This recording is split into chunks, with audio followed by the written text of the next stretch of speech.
Tofu is often seen as a plain, even boring food. But behind this seemingly plain white food lies a story stretching back thousands of years. In this video, we explore exactly what tofu is, where it comes from, and why it has been a cornerstone of Asian cuisine for centuries. Today, we take a closer look at tofu in Japanese cuisine. These small white cubes may seem quite plain and light at first glance. Their texture is almost jelly-like. They have a slightly wobbly, fragile structure. But beneath this simplicity lies a deep meaning that has been present on tables for centuries. Because tofu has no strong flavor of its own, it carries the spirit of the dish it is in. In soups, hot dishes, or cold servings, it absorbs the flavor of every dish it enters and balances it. That's why, in Japanese cuisine, tofu is not just an ingredient, it is a representation of balance, simplicity, and nourishment. Despite being light, it is filling, easy to digest, and quite rich in plant-based protein. Perhaps this is precisely why it has an indispensable place both in everyday home cooking and in the centuries-old Japanese culinary culture. Before moving on to the video, I'd like to make a quick reminder. What I share in this video is not health advice. It is purely for general informational purposes. If you like the content, don't forget to subscribe to the channel and turn on all notifications. If you're ready, let's get started. A cold morning on the streets of Japan. The sky is still grey. Shops are just waking up. A quiet crowd in a corner caught my attention. People were waiting patiently in line, small bags in their hands. Then a man came out from inside. He was carrying a huge, pure white food item in his arms. At first glance, I thought it was cheese, but it looked lighter, more delicate. I could tell it was freshly cooked from the steam rising off it. Without rushing, the man cut the white block into squares and handed one to the person at the front of the line. Within seconds, one tray was gone. Then another. Then another. A little later, I learned that it was tofu. If so many people were lining up at such an early hour, it meant that this simple-looking food was much more valuable than I had thought. So what is tofu? What are these small, magical white cubes actually made of? Tofu is made from soybeans. First, the soybeans are soaked in water, ground and strained to obtain soy milk. Then, this milk is curdled, traditionally with sea salt derivatives or natural coagulants. The resulting curds are placed in molds and pressed into shape. In fact, the process of making tofu is quite similar to the cheese-making process that many people are familiar with.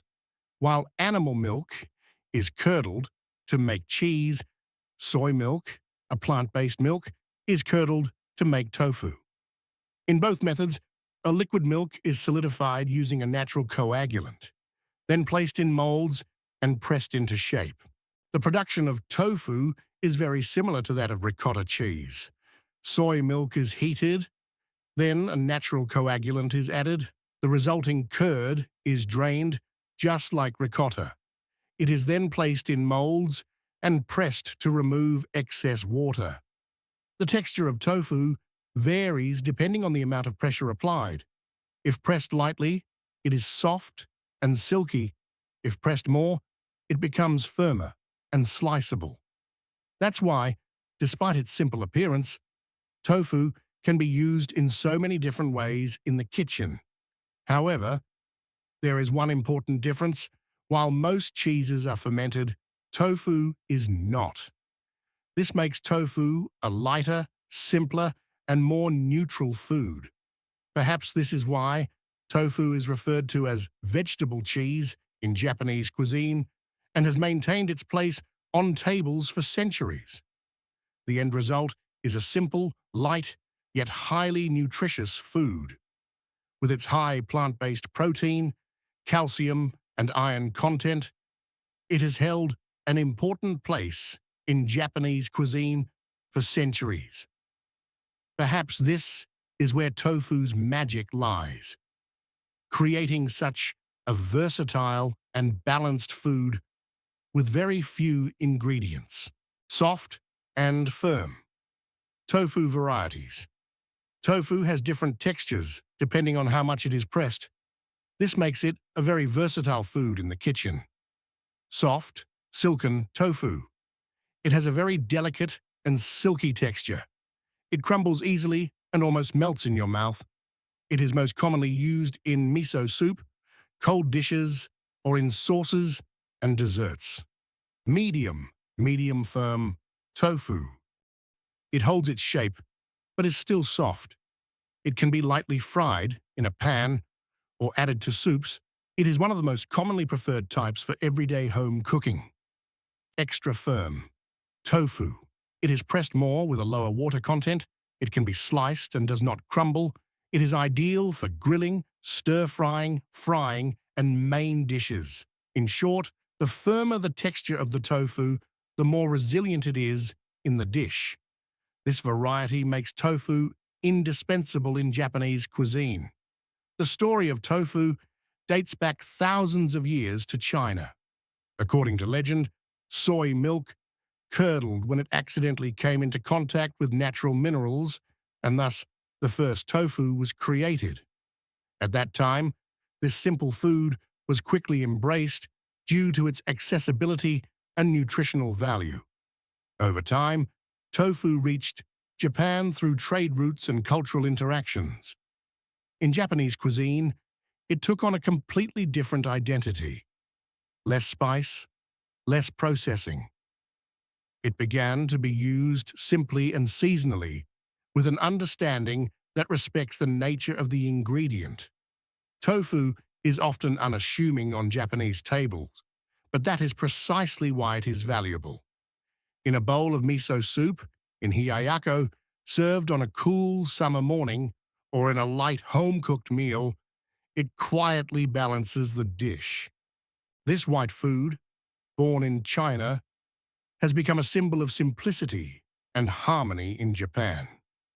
And perhaps that is why it has maintained its place on tables for centuries. Tofu's value comes not only from its history, but also from its nature of nourishing the body without burdening it. At first glance, this food appears quiet and neutral, but it is actually a powerful source of plant-based protein. For centuries, when meat was not always accessible, tofu served as a reliable food on tables. It is prepared with few ingredients, is light, but provides the body with the protein it needs. With this feature, it has become an important balancing element, especially in vegetarian and vegan diets. Tofu does not have a distinct taste, but this is not a disadvantage. Quite the contrary, it is an advantage. It absorbs the flavor of the dish it is in, carrying the broth of the soup, the aroma of the sauce, and the character of the spices. That is why, in Japanese cuisine, tofu quietly blends into different dishes. It is easy to digest and does not strain the stomach. This makes it not only filling, but also a sustainable food for daily life. Tofu is not just a food in Japanese cuisine. It also represents a perspective, a way of life. It is unpretentious, simple, and quiet. But it is precisely in this simplicity that there is balance. What is important in Japanese culinary philosophy is not to transform the ingredient, but to respect its nature. Tofu is one of the purest examples of this understanding. It is not overly seasoned, hidden, or forced. It is presented as it is and becomes part of the dish it is in. It neither stands out nor recedes. It simply blends in. That is why tofu has become a symbol of minimalist cuisine, little but sufficient, light but satisfying. In a bowl of soup or on a simple plate, it tires neither the body nor the mind. Perhaps the reason tofu has remained on the tables for centuries is much more than its nutritional value. It is a reflection of the idea that Japanese cuisine reminds us of. Balance is often hidden within simplicity. The story of tofu reminds us that sometimes the simplest things carry the deepest meanings. A piece of tofu is not just a food. It is a silent teacher that speaks of balance, simplicity, and harmony. If you enjoyed this journey, don't forget to like the video, subscribe to the channel, and turn on notifications for more Japanese cuisine stories. In the next video, we'll discover another simple yet powerful part of Japanese cuisine together.